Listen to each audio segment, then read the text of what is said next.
अरे हमारे अभिभावक अगर हैं तो कम से कम इतना तो देखना चाहिए, इतना तो देखना चाहिए कि हमारे मातहत कर्मचारी जो आज तक अस्पताल से नहीं रहते हैं बाहर, वो आज अस्पताल में क्यों नहीं आए? क्या उनकी हत्या तो नहीं हो गई? या उन्हें कोई अपहरित तो नहीं कर लिया? अरे साहब, आप संपर्क चाहते हैं कि वो प्राइवेट प्रैक्टिस कर रहे हैं। हम जिस घर में रहते हैं उसमें अगर मरीज जमा है, सारे प्रेस बंधुओं का स्वागत करता हूँ और आपकी तत्परता को बहुत बहुत बधाई देता हूँ कि आप इस सभा में आए और मैं अपनी बात कहने को सक्षम हो सकता हूँ। अभी तक मेरी कोई गुहार न तो निचले स्तर पर न ऊपर के स्तर पर और न ही माननीय मंत्री जी को मेरी कोई भी गुहार, न बातचीत करने का कोई प्रयास और न मुझसे मिलने की कोई कोशिश, सारी रद्द कर दी। तो मुझे मजबूर होकर आपके बीच में आना। मैं 1988 से पटना मेडिकल कॉलेज गरिमा में मेरा जीवन रहा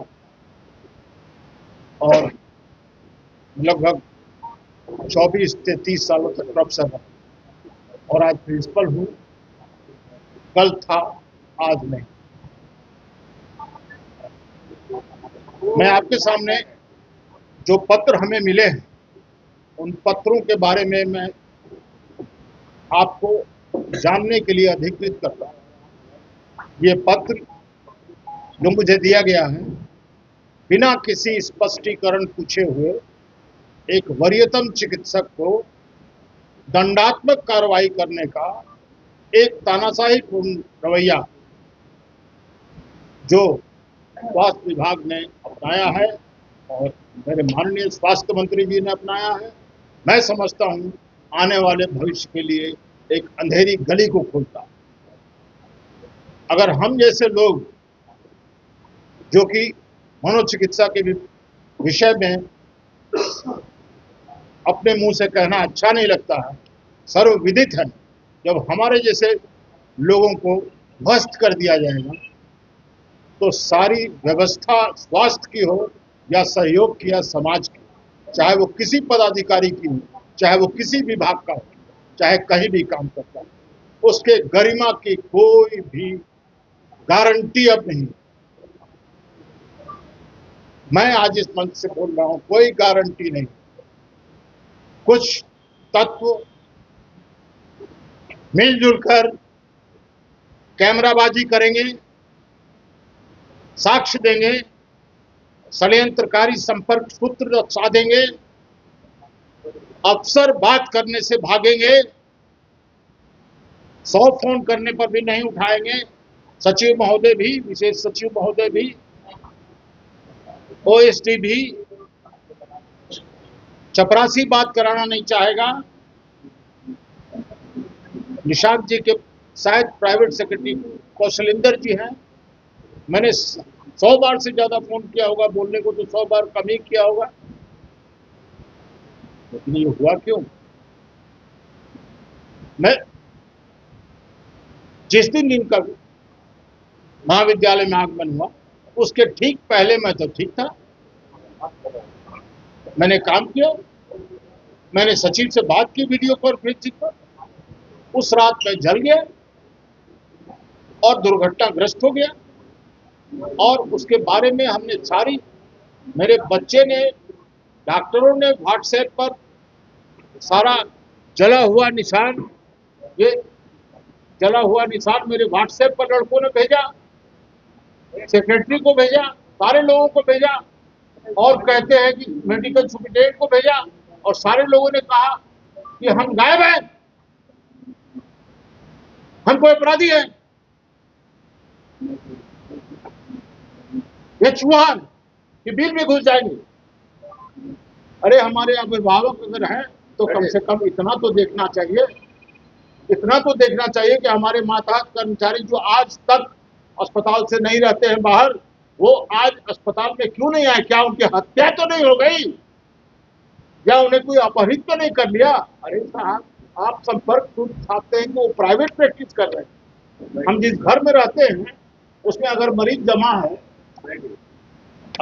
जमा है तो हम क्या डंडा से भगा देंगे उसको? और उस घर में हम सरकारी गाड़ी नहीं लगाएंगे जिस घर में हम पैदा हुए हैं? ये कौन सा हम पर आरोप है भाई? और कौन सा कर्तव्यहीनता हमने किया है? कर्तव्यहीनता हमने किया है कि विभाग ने किया? तो साहब लिखते हैं कि सूचना बिना सूचना के उपस्थित, तो जलने का और मरने का और कटने का और गिरने का पूर्ण सूचना दे देगा? अरे हमारे साथ दुर्घटना होगी रात को तो हम आपको सूचना देने जाएंगे कि हम अपने दर्द का राहत देखेंगे, जलन देखेंगे? अब रोज तो हम आ ही रहे थे, कल भी आए, उस दिन भी आए, परसों भी आए। एक दिन नहीं आए तो आप हमको कहने लगे साहब कि आपका 45 साल का कैरियर आपका खत्म है, आपको दंडात्मक कार्रवाई होगी। तो हम जैसे लोगों को ऐसा कीजिए, भूल जाइए कि स्वास्थ्य व्यवस्था में हम जैसे लोग आएंगे, रहेंगे और अपनी गरिमा की रक्षा करता नहीं करते।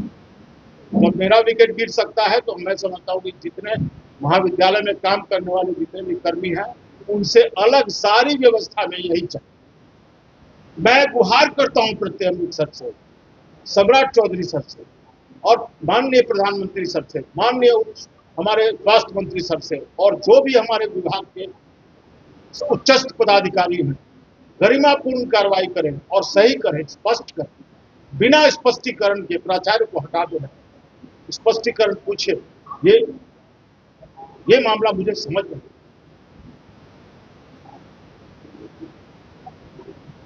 अब आगे क्या करेंगे? सत्यापन पहले दे लूं आपसे, पहले सत्यापन दे लें। और हम पर आरोप है कि ये कृत्य पदाधिकारी की घोर लापरवाही, मैंने चोट लगाने में आप लापरवाही नहीं रखी, मैंने चोट लगा तो मैं लापरवाही कर रहा हूं। मुझे लिखा गया कि कर्तव्यहीनता, मैंने कौन सा कर्तव्यहीन काम किया? आप ही बता दो कौन सा मैं कर्तव्यहीन मेरा चरित्र रहा? और सरकारी संसाधन का दुरुपयोग कर, सरकारी गाड़ी किस अफसर के निजी घर में नहीं लगती है? कौन सी सरकारी गाड़ी अफसर के निजी घर पर नहीं लगती है? उसको मिलती ही है। अनाधिकृत उपस्थिति, अनुपस्थिति, अनाधिकृत कैसे हैं हम? हमने सुप्रिंटेंडेंट साहब को कहा, फोटो भेजा, सेक्रेटरी सर को फोटो भेजा, मनोज सर को फोटो भेजा, सबको फोटो भेजा, सबको हमने कहा, फोन लगाया, उनका ऑफिशियल नंबर 100 बार उठा नहीं प्रिंसिपल सेक्रेटरी का। कहा जाए हम?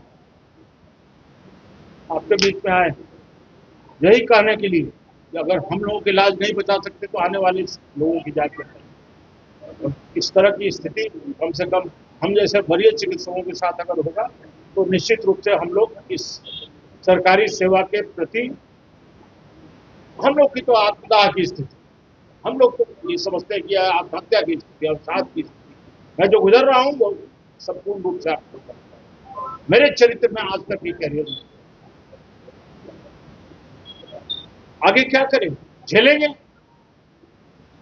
यही चाहेंगे कि सेवा की निवृत्ति की जो सारी करते हैं वो पूरी करके हमको इस्तीफा देकर हटा दिया जाए, बात खत्म। मैं इस घृणा से भरे हुए षड्यंत्रकारी माहौल में मैं काम नहीं करता।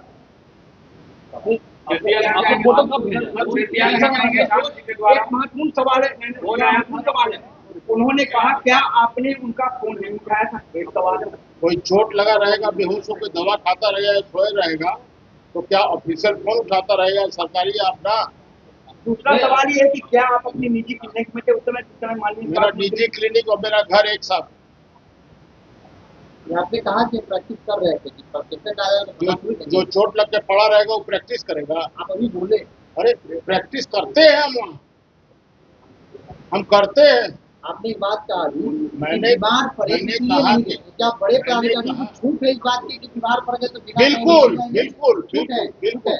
मैं अपने क्लिनिक में प्रैक्टिस नहीं कर रहा था, मेरे घर के बाहर गाड़ी मेरी लगी थी, मैं दुर्घटनाग्रस्त होके उसका ऑपरेशन करने के बाद मैंने नशे की दवा खाई और मुझे आराम मिला। मैं आपने कार्यालय में जानकारी, आपने अपने कार्यालय में जानकारी दी, जब आप ऑफिस नहीं गए तो आपने अपने कार्यालय में जानकारी दी? बिल्कुल। किसको? ओएसडी को, हमारे जो बड़ा बाबू हैं उनको मेडिकल सेक्रेटरी को वहाँ तो कहा कि कोई जानकारी नहीं है। किसी को प्रभाव में नहीं गए। इसकी क्या गारंटी है? किसी को चोट लगेगी तो तुरंत प्रभार बनाएगा। आपको आज चोट लगेगी तो आज प्रभार बनाएगा, एप्लीकेशन बनाएगा। व्हाट्सएप पर टाइप कर सकते हैं। व्हाट्सएप पर टाइप कर सकते हैं तो वो टूट जाएगा। उस समय खुद से पूछिए, इसको जलन हो रही है ना, उससे पूछिए कि व्हाट्सएप चलाना। 70 साल उम्र हो रही है। पहले से जानकारी दी गई थी सर आपको कि निशान लापरवाही नहीं है कार्यक्रम में? नहीं, पहले से कोई नरेंद्र सर ये लापरवाही नहीं है? बिल्कुल नहीं। नहीं, ऐसा आपकी बातों में लग रहा है कि आपको स्वास्थ्य मंत्री को उम्मीद थी। आप ऐसे आपकी बातों से लग रहा है कि आपको स्वास्थ्य मंत्री को उम्मीद नहीं है। आपने कहा बिल्कुल नहीं। आपने कहा हाँ, हमको उम्मीद है सम्राट जी से, हमको उम्मीद है प्रत्येक सर से उम्मीद है। और सम्राट ये आदरणीय हमारे मुख्यमंत्री सम्राट जी से हमको बहुत बहुत बहुत विश्वास, बहुत आशा। सर आपने तो स्वास्थ्य मंत्री तो आपके स्वास्थ्य मंत्री हॉस्पिटल गए, इसमें कोई पूछे एक मिनट, स्वास्थ्य मंत्री आपके हॉस्पिटल गए, औचक निरीक्षण किया, इसमें कोई गलत काम कोई औचक निरीक्षण नहीं था।